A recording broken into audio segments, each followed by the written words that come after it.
Years ago, the kingdoms of Arvalon were at peace. The people prospered, trade flourished, and the lands were lush with life. But peace, as it often does, did not last. Dark forces began to stir in the shadows.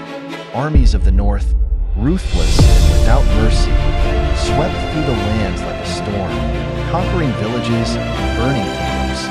Behind them was a sorcerer king named Malachar, whose powers of manipulation and destruction made him unstoppable. Amid this chaos, a lone figure emerged, clad in black armor, with a long sword at his side. The warrior appeared in battlefields where hope was all but lost. His face was always hidden beneath the hood, and his voice sounded heard. Wherever he went, enemies fell before him, but he fought with no armor to both sides. He helped the helpless, the but never lingered long after the battle was done. Villagers whispered stories of his greatness. Some said he was the last survivor wiped out by Malachar's army. Others claimed he was once a prince, cursed by a power which could wander the world and but no one truly knew, and the warrior himself offered no answers.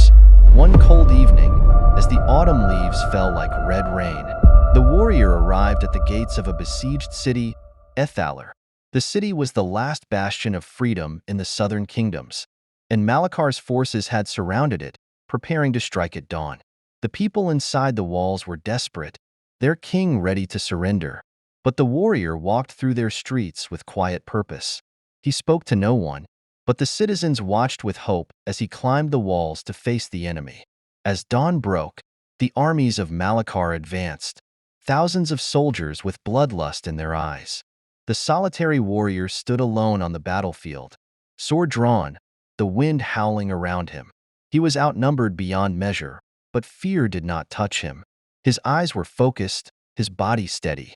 Word of the warrior's stand spread through the ranks of Malachar's army, and soon, fear gripped even the heart of the sorcerer king. Malachar himself came to the battlefield, cloaked in shadows, wielding dark magic that turned the sky black and the earth cold. "You fight well for a man with no destiny," Malachar sneered, his voice like ice. "But you cannot stand against me. I am eternal. I am power itself." The warrior said nothing, his eyes locked on the sorcerer. With a battle cry, he charged, his sword raised high. Malachar unleashed his magic, but the warrior cut through it like light through darkness. The sorcerer fell to his knees, his powers drained by the warrior's relentless strength. In the final moments, Malachar asked, "Who are you?" The warrior lowered his sword and whispered, "I am no one. I am everyone." With a single strike, the sorcerer king was no more.